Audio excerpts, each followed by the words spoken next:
very interesting scenario with this tractor here. Right, we're drilling now.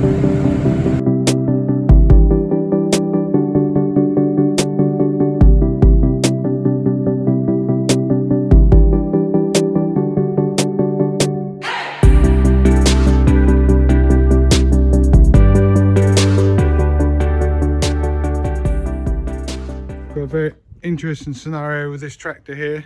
The suspension underneath here was locked out, so we called the dealer out and he came and looked at it. And you say, well, that's because you bought a New Holland, you expect that sort of problems, but this could happen to any single tractor you have. What's happened in here, in the cab, in the floor, you see this cable here and that cable there should be joined to this cable here, but a rat has got in here. If you can see the mess, and it's chewed through the cable, and that was what was causing the suspension to not work. You have to go away and get the new cable for it. So he should be out tomorrow to refit that and put that all back together.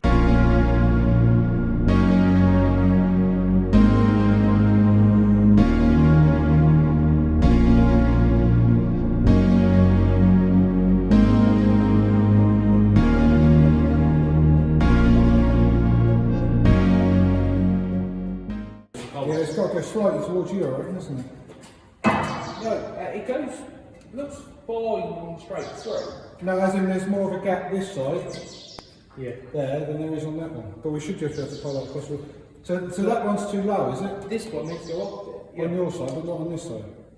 I can just about get my finger that side. I don't think you can't even nowhere near get your finger in here. I can only get about 3/4 of mine. Yeah, I'm just going to put that like that. Yeah, we can just move it like that, that's no problem. Yeah. It's easy enough. Right, so basically we just need to put the spoilers, the washing on this side. Now hang on a minute, we've got this to put in as well. And this goes in here. Mine's in now. Yeah, right, that's mine in.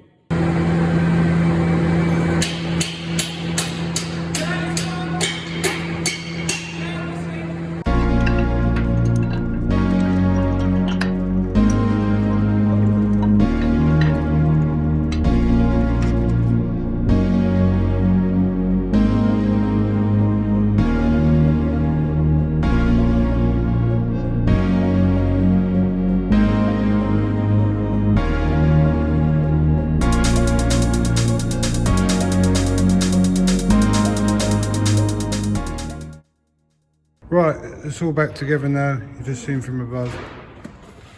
I was putting all the connections and that back on. These pins at the bottom are in. There's one there, one there. They have to be, you have to space these collars here in the right place. You have to get this gap in there right with the other one. Otherwise, if it's off, if you had it that much off, that would mean it'd probably be about 2 or 3 centimeters over one way or the other. And then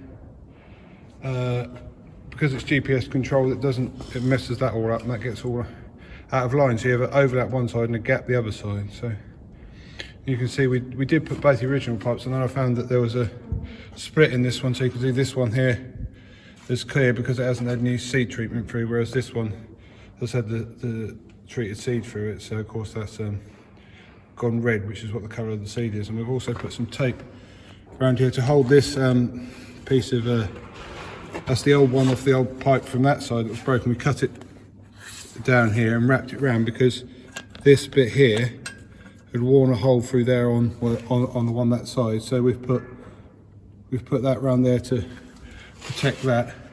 So hopefully that won't wear through. And then the top link we'll put on, we'll have to adjust that. That's a locking tab. It goes like that. And then you can adjust the top link. So first you release that, then just the top link, but that has to be set up on when we get it out on the field. So, but the weather has improved. We have had rain was last Friday in the previous video when we started putting this together. That's been dry for about a week now. So hopefully in a couple of days we should get out there and get this machine going. Right, I'm in the pig pens this morning. We have to, when the pigs are little, we have to double up the amount of hoppers we put in, because we put them all in one place. And now the pigs are getting bigger, we have to split them up from this pen to this pen that hasn't got any in. And obviously we have to move these hoppers. So we turn this one off at the top here. The hopper's now empty, and the other one that's still here still got some food in. So to move this hopper up here, avoiding all the pigs.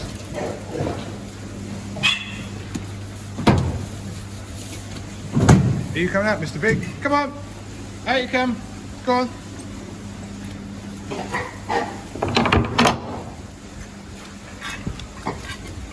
And we have nuts and bolts here, because the pigs tend to knock the hoppers over, so we put a bolt through and bolt it to the wall. And then we've got 40 pigs in here, so we then have to put 20 in one pen and 20 in the other pen. Here we are, I'm back in the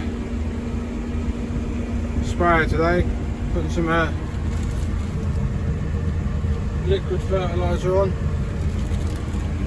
Doing 320 litres a hectare. We're going, well, we're set at 14 kilometres an hour, so yeah, this is the second dose on this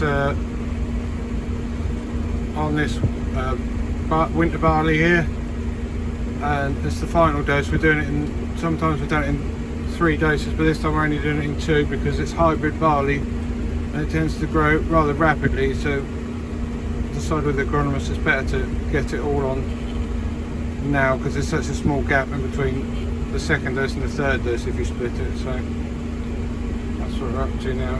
There's still a few wet places in this field. If you can see up in the top right hand corner there, it's a bit wet there, so spreading some more liquid fertilizer. It's the first time I've used it in the dark properly. There was a brief moment when it didn't work properly, when we had these LED lights on the boom. I'm not quite sure the LED lights are on, but it's because they're oh yeah, you can see them now. The backlights are on when it's open. I'm just holding this button. I'll turn the backlights off, and you can see the LED lights in there. It's a fantastic. You can see the chemical really well. So yep, I'll do a bit of filming when I'm going straight up the field, not when I'm on the headland. Right, I've turned my top lights off now, so you can see how good these lights on these nozzles are. I mean, you can see it's clear aim from what's coming out of there. It's fantastic. There's an LED above each nozzle, so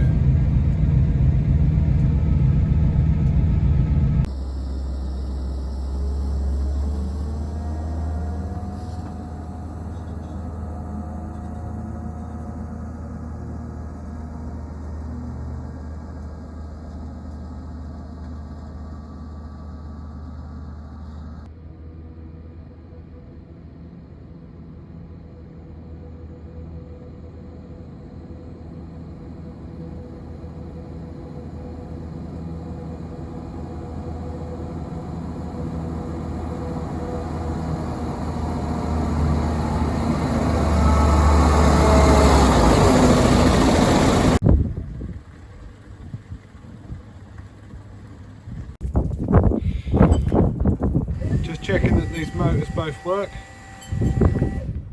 because there's one inside of this drill, so that one's okay. Yeah, they're both turning. Right, we're drilling now. It's not, that doesn't look too bad here along this bit, but there's a wet piece. And both headlands are wet, but the middle bit of the field is okay. The top headland there, I've had to leave some of that. and I'll do the headland last. Whether I'll be able to do that bit over there, because along that side there, where I tried drilling it, it must have been January time, I reckon, December, January time, and there's water sitting there in some places. If you look here,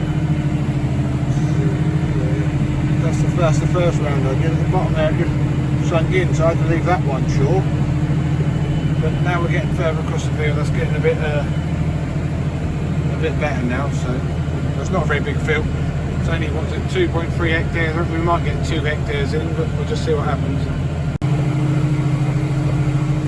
Seed rate, we're drilling at 371 kilograms a hectare, which is fairly high because I did some germination tests on the barley and we're only getting about 52%. I think because it was where it was harvested a little bit damp, we had to dry it.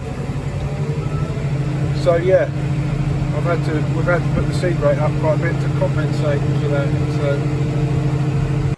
Right, it's Saturday morning now. This crop has completely died off now. The green bit is over here. We're going to hire a set of spring tines. Our neighbour's got a set that we can rip through this. Yesterday we had about 5 mil, but it has been windy overnight, so it does actually look dry on top. Yeah, hopefully by Monday it'll be dry enough, so rip it up, leave it a couple of days to dry out a bit. Hopefully in next week's video there should be footage of me drilling this field. So there's a little bit of action in this week's video, but I had to pull out because it got too wet spots, and one place I had to lift the drill up so much to get traction, the drill cut out because it thought it was high enough for the headland. So that was abandoned. See what happens with that next week. Hope you enjoyed the video. See you guys next week. Cheers, bye.